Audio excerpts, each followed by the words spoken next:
Good morning. Welcome to Jesus Christ Television broadcasted. Right, are we ready? Good to go? Let's do this. What episode is it? That still I'm seems going to low. say 187. I think you might be right. Episode 187. 187. Will we get into heaven? Probably not, because it's not real. Organized religion is just a new politics, and Jesus Christ was probably a man. He probably was real, but I don't think he's like the Son of God, but he's probably a man who knew how to do party tricks like the thing with your thumb or pick a card. And because people weren't educated back then, they thought, fuck me, this guy's a prophet. And he's like, yo, listen, man, my dad's this guy. And then, hashtag show. And he's probably not called Jesus. He was a black man, possibly with a beard and long hair and a turban. People get mixed up because they think white people stay over in faraway countries when it's not really possible. Could he be a black man? Was Madonna right? We will never know. Welcome to the hashtag show. Bada, bada. You've raised an interesting point. As always, Malockley, welcome. Hello, how are you? Good, great, thank you. Well, Good, right back at you, Scott Gibson. Good morning. So I saw a thing, right, about the mad Egyptians, Mal, right? Is that You know how- Toblerones? My Toblerone worshippers, man. Jing a Swiss, like a Swiss drunk, like an old eccentric Swiss guy, right? Went to like Cairo and they took him to see the pyramids. He's like, yeah, imagine that was full of chocolate. And they're like, what? And then they went home and invented Toblerone. Do you think that's how Toblerone started? I just came here to cash my Cairo, man. End up in this fucking place full of sun with my Toblerone buildings everywhere, man. Am I going to go to Cairo to cash my gyro? The post office. What? Right. So, also, what do you think was created first, the airport duty-free lounge or the Toblerone? Do you think somebody made the Toblerone and went, we need somewhere to sell this? It's the only place it sells it now, isn't it? Well, it's the only place it sells. Mate, I saw one the other day, 4.5 kilo. That's the weight of a dog. 4.5 kilo. Elephants Toblerone. like it, I know. You couldn't even get your mouth. It's like, couldn't get your mouth in the triangle, my man. I remember the last time I had a Toblerone, I fucking ripped the roof of my mouth to bits because it's actually quite a. It's actually no bad. You kid yourself on a Toblerone, mind them. It's a But dangerous. do you really remember them? It's actually a good bit of chocolate, right? But it's sharp and it can be harmful to the roof of one's mouth. And my only experience with that, I recently had a fish and chip lunch with my friend, and it came out very hot. I burnt the fucking roof of my mouth. But akin to that as a Toblerone, you can hurt yourself. So take care out there, kids. The problem with Toblerone is it's either too big or too small, as she said. So the wee one, the wee one you get. Depends what mood you're in, really, doesn't it? The wee one, you can like proper just soak it right in, and it doesn't even touch the size. And then and the big ones, you need a bottle of poppers. The big, mate, I got a big one at Christmas, right? Of course you did. That's what she said. And see, when the missus came in the kitchen, right? So I was like, what you doing with that? You might eat it. I could take a wee bit more. Imagine having to feed those. Push that. You'd have to just tap it in every wee triangle. Oh, yeah. Okay. Again. Yeah. I think you'd need to get 2 triangles in your arse, right? For purchase, for grip. And then you just need to run at the wall. Imagine pulling out all the shit nuggets that have been in amongst all the triangles. That's the good stuff, mate, because you can at least get right about that. And be like a fucking chocolate trowel pulling out all the shit for your sphincter. So she came in the kitchen, right? And see, because the big one is so big, she just basically walked in to see me like sucking on a triangle because I couldn't get it in to bite it. So I was like, try to suck it, soften it up. Solid as well, wasn't it? Mate, yeah, you could fucking batter a boy with a Toblerone. You could fucking prop up a house with they fucking things, man. I think that's the problem. I feel as if it's too small or too big. I feel like there needs to be an intermediate, a middle Toblerone. Like a Snickers-sized Toblerone. Like you can actually buy it off the shelf like a Snicker or something. You know what? And I know this is going to go against the kind of curve of what's being pushed just now in the mainstream, right? With whole, masculinity and Andrew Tate getting cancelled, which we may discuss. I don't even know if you know who he is. I don't even know who Andrew Tate is. Okay, so listen, I'm going to tell you this: bring back the Yorkies for the men. Well, this is what, mate. I was just about to say. We're allowed to eat fucking Yorkies because they can't handle a big brown bit of fucking chocolate. I think the size of a Yorkie is the old Yorkie when we old were school away, one. right? When What you could size you say, rate 'em? "Hey, it's no for birds," right? So fuck off. That's just you for can't even, yous. you can't even lift it, you who. Can't even lift it off the shelf, you weak fucking second class citizen with long haired tits and a fanny because you're that busy in the kitchen. It's only men hanging about truck stops, just being men eating Yorkies. I wonder if anybody, like, if a woman tried to buy a Yorkie once, and the guy behind the just laughed him. The guy behind the till's like, "Oh no, like, you can't begin that." Why did you have to do that voice? Because it's a fucking old zone. It's a guy like that. Yeah, sorry, I can't sell you that Yorkie, pal. But there's a fucking Turkish delight in there you can have for same price. See, unless you've got a letter for your man saying you can buy that hen, you better put that back on the shelf. Don't embarrass Bay for us here. Oh no, I can't sell you that hen. Get a fucking Women's Weekly and be on with yourself. You can get a Tango Ice Blast and a packet of mint Rolos up the road. But my point being, the Yorkie, the classic Yorkie, I would say is a good size of a chocolate bar. I don't think it's the best chocolate on the shelf, but I think Toblerone needs a kind of intermediate level, like a Yorkie size. Somebody needs to rebrand it to bring it into the fucking whatever this is, this age. Like they should call it the fucking, I don't know, the pansexual chocolate bar, or, something to sell it to the millennials to get it fucking happening again, because it's lost in the 80s, and as you say, airport fucking duty frees. There'd be Wayne's going through duty free and now going like, what the fuck's a Yorkie? I've not seen that on TikTok. I wonder how long a Toblerone lasts, because there must be some in the airport that's been there for fucking donkeys. Aye, it's fucking going to be like, you could take that into the bunker way or something. Mate, see the new man. See Who the even new thing. I bet it's not like some mad Arab writing in the bottom. I mind that. Mind all your chocolates and that. You used to have like fucking "Hala" underneath the. Oh, there's a fucking mad. I don't know That what may it have was. been Egyptian. It can't even fucking date ABC, my man. That may Or have been fucking the chocolate that you got off the boat doing the free tunes. Well, So yeah, Turkish fags and a la chocolate. Turkish Delight was another one. You Oh, remember Turkish that when Delight. they had all the fucking Arabian writing in it? So, obviously, at my Mate, age, I didn't know where it came from. That's costs. That's because somebody's came into a business and went, why the fuck are we? Why have I got 50 different packages? Well, because we sell it in this country and they speak French and they speak Spanish. Like, mate, just put every fucking thing on the packet and fuck it out. And the guy's like, my friend, does the chocolate melt in heat? No. Give me $5 million. Imagine the wee Toblerone guy my country. in the meeting going like, we've got to start putting Arabic right, like, mate, folk are putting these up their arse.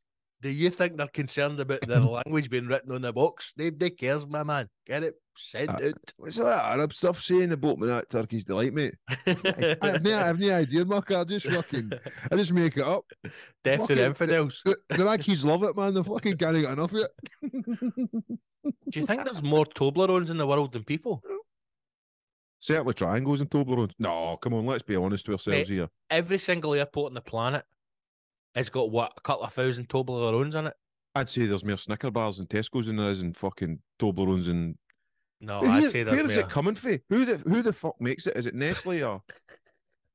Where are they from? This is like some mad fucking junkie house party. Yeah, where the fuck's the Toblerones coming from? Who makes Toblerones? You ever thought about that? I'm going to Google it. Who makes it? I'm going to say Nestle. It must be a Nestle thing, eh? Or maybe they own it now. No, I bet you it's some rogue fucking one that you've never heard of. Who makes Toblerone? It's a company called Mondelez International. There you fucking go. I knew it wasn't real. So all the money for that Toblerone goes to Italy. It's Americans. Mate, no, it's not the money for that Toblerone goes to the Taliban.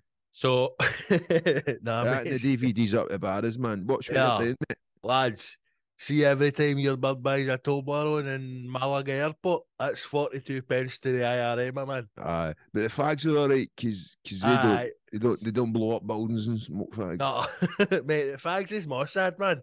Everybody loves the juice, know what I mean? Aye, They've been through a lot. again? Who's the friendly ones? Because they do the fags, didn't they? It's the mad Spanish ones. Remember, done the tennis. ETA, they're a good bunch of boys. Aye, the monks that burn themselves, they're the ones that do the fags. So just still get as a crate of fags when you're back, Sandra. I imagine that. Some guy up with scheme, getting his more 400 fags. That better not be on Taliban fags. No, mo, that's the Iron Brew monks, these ones, man. Pure the Garanga and all that. It's a buck fast monks that make these fags. So it says here the company is Mondelez International, so it was owned by Cadbury. Cadbury was then bought by Kraft, which is the American company, and Kraft has changed its name to Mondelez International. Just to sound foreign. Do you want to know a wee fact? Of course we do. Do you want to know why there are 11 triangles on a Toblerone? Oh, brilliant. There's a reason. I didn't even know there was 11. It says its shape comes from... Oh, wait. The 11 pyramids of Giza. Is it somewhere? It says here if a man's fat box is penetrated 11 times, he can speak to God. A DMT particle is released into a man's anus. Now, it says here, why there are 11 triangles in a Toblerone? It says its shape comes from dancers, but the shape is actually meant to represent dancers de Folles Berges, a cabaret music hall in Paris. The dancers from a pyramid at the end of the show, hence the triangular shape of the candy. Oh, there's no candy now, it's no chocolate. That's because it's an American company that owns it now, do you know what I mean? So the Americans called candy chocolate? Aye. I thought candy was sweets. I think candy's just... They're just scumbags. Just Americans, aren't they, man? They're just scum. I was listening to a podcast the other day, right? Other podcasts do exist, but what is the point of listening to them? I listen to them so I can bring you the knowledge. Yeah. So in our lifetime, see when we were young, right? You're kind of like we obviously look to America, right? As like everything cool came from there. Like, remember, like you still to America, but like you'll remember when like you were in school or and like a film was in the States, but it wasn't out here and all that stuff, right? You had to wait for it, right? That, and then you would see like different, even music albums were released first in America. Then, the time it bled through here, you know. So we always look to the States, and now you're in a situation where not America's not done, but the rest of the world's like, oh, fuck off. Like nobody cares about them anymore. Do you know what I mean? They're not as cool. They're just annoying now. Do you know what I mean? America's technically that big. They kind of look to themselves. That's probably what the problem is. They're very insular. They don't. Although at the start, America was made by, immigrants from possibly majority of the world. Now they just look amongst themselves instead of looking at the world as a whole. Here's Scott with the weather. Here, mate. This is how mad the internet is, right? You can literally find anything, mate. Anything. Midget porn. Send me links. And now I've got 9 facts about Toblerones. You want some facts? Yes. So the name Toblerone is a play on word. The chocolate was invented by Theodore Tobler. And Toblerone comes from his surname, Tobler, plus Torone, which is an Italian word for a type of nougat. I fucking knew the Italians had been there. They've got odds and everything, haven't they? How old do you think a Toblerone is? When it first got made? When was it first made? Early 1900s. Oh, you are fucking very close. Take a guess. 1908. Are you the wind up? No. Mate, that's correct. 1908. That's madness. Fucking yes. I'll take the TV, mate. Do you know what? We've had a great day. We're going to take your money. I'm going to take my tanker. I'm going to take my bully tanker and a speedboat. I says to her, Sandra, didn't I say to you, if I go this far, I'm taking the fucking bully checkbook and pen. Thanks, Sandra, I've got this. 1908, mate. He's not even finished the question yet. What year was the Toblerone in 1908? Fucking hell. I'll treat you money, Jim. We've had a fucking man. I've got a new shell suit. We've had a fucking cracking day. 1908. Chocolatiers, the Tobler family. They owned a confectionery shop which was founded in the late 1800s. The wife's like that in the stands. Brian, it's when Jimmy bought the corner shop here. That's when it was. Shut it, Sandra. I've got this. 1908. It's the first chocolate bar to debut with a filling. What nougat? The nougat. We consume 62,000 kilometers of Toblerone each year. Who does? When was the last time you seen any cunt eat a fucking Toblerone in front of you? Mate, every Christmas. Not in front of you. You do it in private because it's not a thing you do, out in the open. But it's bulk to share. Snap off. There's a hidden message in the packaging, apparently. Oh, fuck. Of course there is. You know the mountain of the packaging of a Toblerone box. Look more closely. There are outlines of a bear within the mountain. Who cares? Right, here's the best thing. Apparently, a Toblerone comes in 10 different sizes. Wow. Full size to life size. Toblerone comes in 10 sizes and weights. Its tallest candy bar for sale is 1 meter in length. And there's been 11 different variations of the chocolate bar since its inception in 1908. There you go. Beautiful. Who knew we were going to talk about Toblerones at the start of this? Well, I actually wanted to talk to you about Egyptians. Well, let's talk about that. I mean, I also want to talk to you, throwing something back here, I want to talk to you about 1994. It happened at the weekend, about New Year, about hashtag live. I don't actually know if I've got any wee kind of stories that's been happening to me. I've got a list of things here, mate. I've got a list of things. I mean, there's so much. What I'm trying to get across here, Scott, is there's so much for a fucking Kunstful scumbag listener to go, you know what? I'm fucking signing up to Patreon and joining these guys in the adventure after my 30 minutes of fucking up. I mean, it's time to come over. It's time to come over, And also, I say this every single time, right? We're living in a fucking cost of living crisis, my locker. A cost of living crisis. Yes. And if you are not a hashtag hero at this point and you want to go to the live show, because why would you know? Because the Christmas live show is one of the greatest days out ever. You can become a hashtag hero and save more than the cost of a monthly subscription on your ticket by becoming a hero. So we're effectively we're fucking cutting our own throats here. Ah, you are. What do you think's on nothing? So I wanted your take on this, right? I saw a documentary, one of those things where you've maybe done it yourself. You turn the TV on, right? The dodgy box. And it's just on. And it's on a channel and you think, here, I'm hooked. So I've never seen that. Look at the size of it. The fucking pair of diddies she's got. I'm going to keep watching. Wept, man. The size of their nipples. And it just so happens the wife's already went to bed. And it just so happens there's handkerchiefs. There's a handkerchiefs. Like a gentleman's handkerchief. There's handkerchiefs, a pot of gravy. I've got everything I need. One gentleman actually put his handkerchief over a puddle when I was walking along the street, and I thought to myself, now that's a man I'd like to take home and masturbate on. He was just cleaning his handkerchief. That's all he was doing. He dropped it. The documentary is talking about, I don't know, you may have heard, right? I know that you live in a sheltered world. That they're discovering older and older parts of civilization.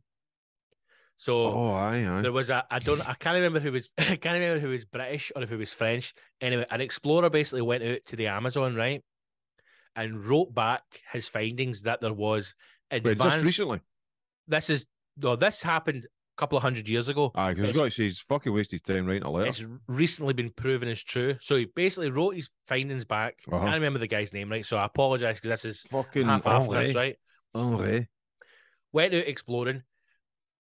Sent back his findings to say he has found vast civilizations in the Amazon of groups of people, huge numbers, like tens of thousands, hundreds of thousands of people living in these advanced villages and advanced cities, right? Sent all this back. Is this like the cities that are meant to have been covered by the rainforest and all that? Right, this is it, right? Sent it all back and they're like, what is he beyond the fucking opium that there is off his box, man? Came back out to find it. I can't really remember the whole truth of it, whether it was like a disease or whether it was like an ice age kind of thing. Anyway, all wiped out, right? Completely buried by the Amazon. Come on, right? Well, mate, during the Ice Age, the whole fucking globe was covered. Whatever it was, right? So can he find it? He's off his nut. Now with technology, this thermal imaging camera, so they fly a camera over and they can basically see cities under the ground, right? Aye. They're proving that this guy was in fact correct, and now they're trying to trace back these advanced civilizations because you will have seen it, in the Incas when you go to Machu Picchu, that, and they stand at the bottom and they clap, and you hear this sound at the top. No. So you stand at the bottom of the stairs and they clap, and it makes this kind of pinging sound, right? And they think that that's a primitive way of communication. How did they understand this? There's theories that the pyramids was built through sound as well. I don't know how, right? They're all linked as well, right? So this documentary I was watching is about Egypt, and in Egypt, if you follow the kind of coastline of Egypt down, you come into parts of Africa. So there was these theories that long before the pyramids were built and long before the Egyptians, like the pharaohs and everything else, there was this advanced civilization that lived in a northern part of Africa. Aliens, my man. It's now been discovered that it was real. So what they're saying is that it was actually black Africans who moved north and actually started the whole movement in Egypt and started the pharaohs, the pyramids, everything else, and they've been wiped out and it's been cut off of history. And you're like, how do you know all this, my man? It's mental. You've not got a tablet. How do you know? Well, like I was saying right at the start of the show, Black Jesus. That's it. Jesus. This man is Jesus. Jesus. But, I quite like the idea. And there was also something I read, you're saying that. Somebody found a pinky in Russia somewhere of some fucking, and they're saying it's one of the missing links after Neanderthal. There's this kind of missing link. Rogan always talks about it on DMT, but they've actually done samples, and it's basically links to this missing period of time between Neanderthal and human. But I honestly, I know it sounds wacky, right? And obviously, I'm coming from a place of no intelligence at all. But that's the best way we do this podcast. I definitely think there's been alien intervention on the progress of human life and civilization. Here's what I take for it, right?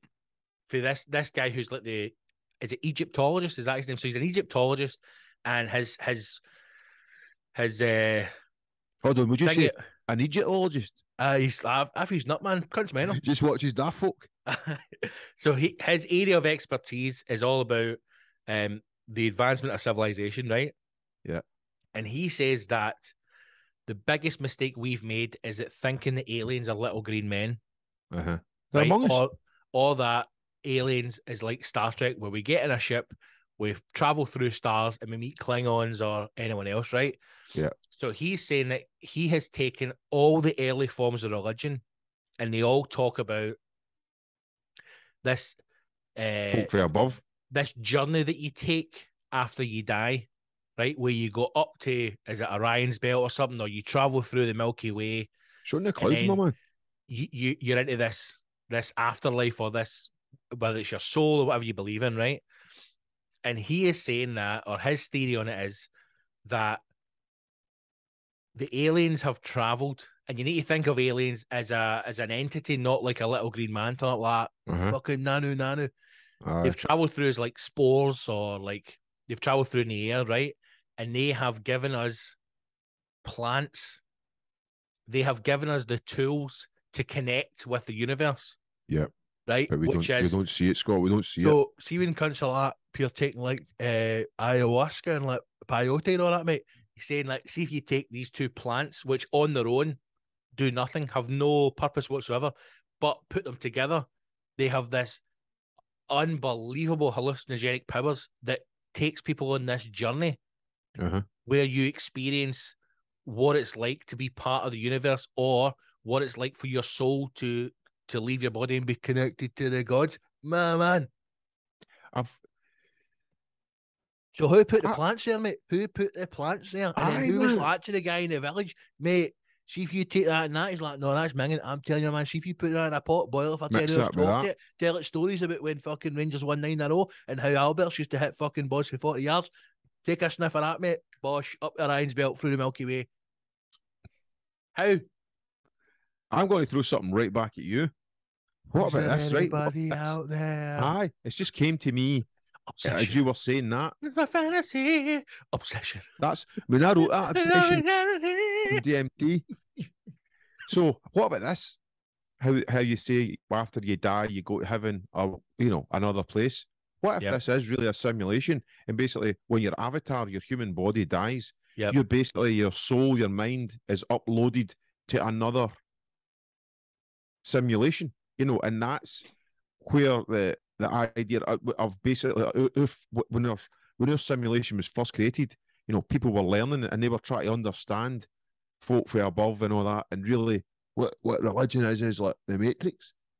And you're just your soul is your data, and that is the thing that then transcends to another simulation as opposed to a heaven or hell type scenario.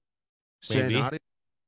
I'm a philosophist, and I like sitting down and just thinking about it. But I'll tell you this another thing. I think I told you before. I just love to like philosophize about stuff. You know what I mean?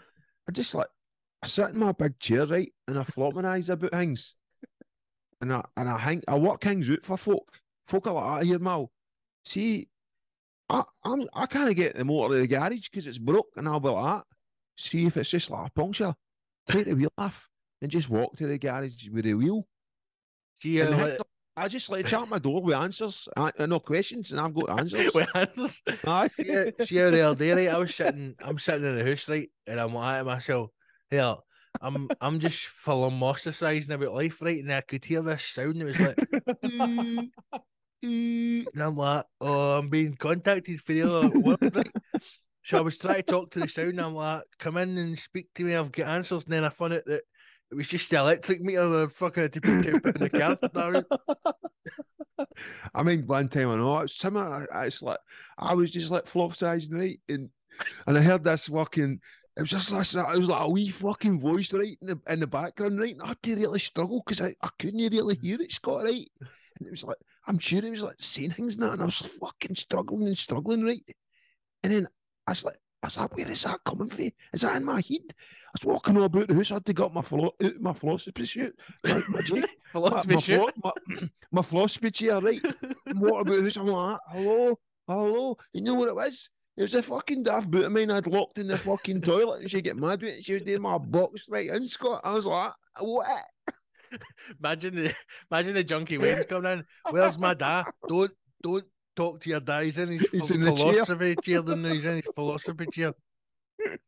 I don't need a paper. I'm sitting in my philosophy chair. I just need to connect to the universe, my man.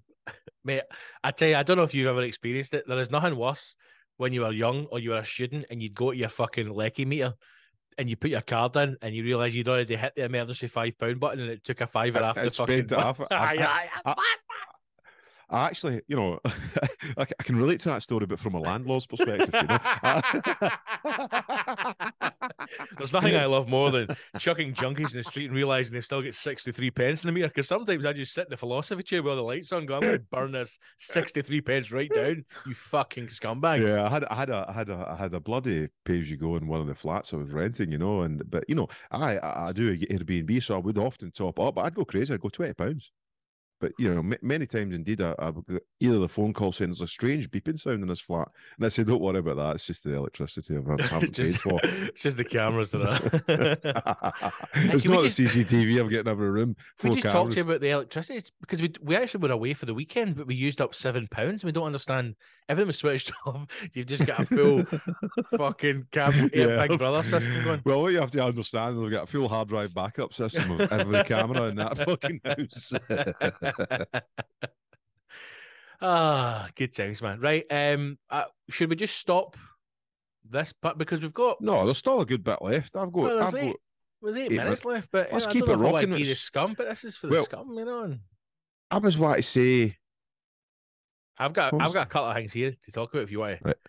Well, can I just say on Saturday there, yep, I had my 1994 night, 1994 Rave Nation, and it was fucking phenomenal. Sold out, rocking, and it was a brilliant mix of folk in, and then all the artists that were playing, everybody just fucking, the night was fucking mega, and I was in there with shorts and a t-shirt because it was fucking like old school rave sweat.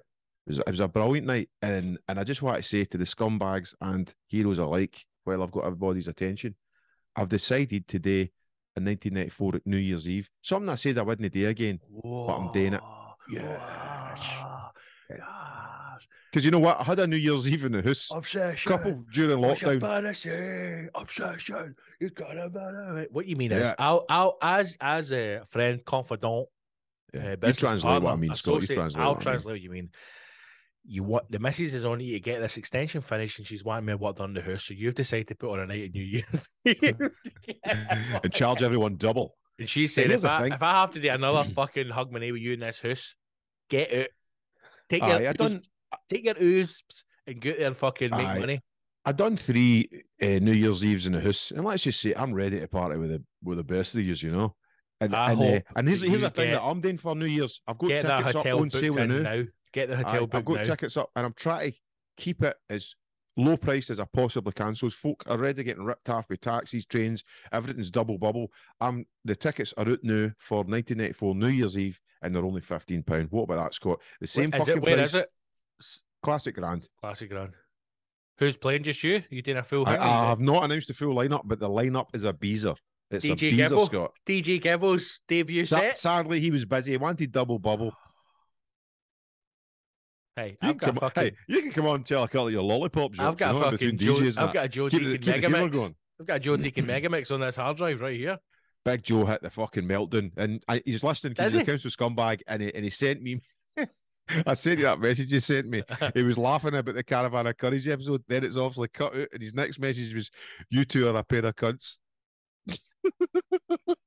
So Joe, hi, if you're listening, you're about to be fucking crazy in a minute when it cuts off and you're left with nothing, no laughter, just you and your big mansion over in Switzerland, Sweden, or wherever you are this time of the year. Come on, Joe. Both your teams are in Europe for the first time in years. Become a hero. Splash out, become a hero. So big bold Joe's rocked up. He was playing a birthday party or something before it. He's rocked up last minute, ran in, could see the stress in his face, and he's hit the decks, and then he couldn't work out the decks, and he was calling us saboteurs for fucking wrecking it for him. It was everybody's fault, bar Joe's. Now, Joe, if you're out there, if you're listening, son, do your homework. You're a very handsome, intelligent man. Do your homework. Learn how to work those machines. It's only been 30-odd years. It took me long enough to talk Joe from moving away from CDs to USBs. Now he's on the USBs. He just needs to work out the buttons to press. Before we end this for the scum as well, can we talk about your photo shoot? Yeah, but you're rocked, Joe. I love you. Can we discuss my photo shoot? Yes, we can. Fire in, because I'm ready with answers, Scott. Right, that's fine, because I had a few drinks, but I was completely coherent, and I am sure that you sat there and to me and Ross giving it all the big looks. I says to the bird, I'm not doing anything. Watch me behind the decks. I'm not here. If cunts don't know who I am or been who, they fucking can get themselves to fuck right. And then I see the picture you post on Facebook, and you're like at the back. Aye, but like somebody quite rightly pointed out, if you look into my eyes, you can see my soul slowly trickling out my arsehole. Aye, you can also see that big fat double chin of yours hanging around. Yeah, just because I've not got a fucking beard covering my fucking 6 chins. That's why I grow the beard. I'm going to grow a beard, man. Amateur. I'm just going to comb my fucking chest hair up to cover that fucking double beard of mine. No. What I say to you is, you look so happy in that wee picture. What you and Malcolm like that. Look at us with our decks. Me and Malcolm, yeah. I just like he's in the new. My mate. I like the fact that he's playing his like a fucking guitar. Right, we had a laugh, man. Malcolm's also got headphones on that aren't plugged in anywhere. Exactly. And that is what I was telling you about. That's what I was telling you about. Because they were saying to me, put the headphones on. And that is what I said. I said, I'm not doing shots with headphones on. Because I'm no fucking backtracks. And we had the deck set up, and me and Malcolm were laughing because they were only plugged in, and we were having a laugh about it. But what I tell you is, at the Caravan of Courage episode, how did you know? You have to do more of. This is like Top of the Pops. Do you mean because none of your stuff was plugged in then either? Here's my justification of Top of the Pops. My mic was live. Everybody else was miming, so I could at least say I was live. Now, fair enough. They'd done 3 different takes and mixed them together, and because I never stuck to the script. They were anyway. We're not welcome at Top of the Pops because of my performance. But anyway, I was live, And it was the same. What I was trying to put across at the Caravan of Courage episode, which we need to talk about as well after it, because that was brilliant. Yep. I said to you that I wasn't doing any mad DJ poses with the headphones on in a fucking field, and I stuck by my guns, and you will never see that out there. But you were doing mad poses, holding up decks. It looked like you were like a same-sex couple who had just been married, and you had gone on like a DJ course together, and you were posing. And that's exactly what we did. But you know, what they were saying to me is, so and this gig's happening this Saturday and Sunday. Well, Saturday I'm at Lindisfarne Festival, which is a first for me. Apparently, it's an amazing festival. And then on a Sunday, I'm doing the music at the Multiverse, and see the actual fucking the venue. It's like Stonehenge. It's fucking unbelievable. Absolutely beautiful. You better be sorting me passes for the Sunday. If you would like to come along with your good lady, I certainly will. It's on from 12 till 7, so it's not a mad one. Man, it's just up the road for you. That's what I'm saying, because I'm off. I'm free all day Sunday, mate. Oh, my man, what? We'll get you sorted, man. You could come up on the stage and be like, hey, a funny thing happened to me in the way the rave, and they'll be like, mate, this is a fucking DJ, and get the fuck. Yeah, 2 nuns and an arrow walk into a coke den. Thanks for coming. Yeah, has anybody in the crowd ever had a Toblerone? Fuck off! Aye, but wait, it gets better, right? Did you know they were made in 1908? Yeah, and you see the video of that Dundee pedo getting led away by the police? Oh, hey, did you see the video of the guy slashing his throat? No, but we'll end that right now. Holy and we'll carry fuck. this. Become a hashtag hero. It's the best way to support the show. Hashtag.co.uk, patreon.com/the hashtag show. You can sign up for $4. It's fucking pennies, man. You get every single episode in its entirety, no edits, no breaks, no nonsense. Come over and support the boys, help grow the channel. And you're missing out on this one because we've got electric car conversions, Dundee pedos, NASA going back to the moon, Eurovision, and the Reading and Leeds fucking bottle fights. Come and join us. Hashtagshow.co.uk, Patreon, the hashtag show. All the best, you scumbag. Your wife's at your back. Your wife's at your back. You're under attack. You're under attack.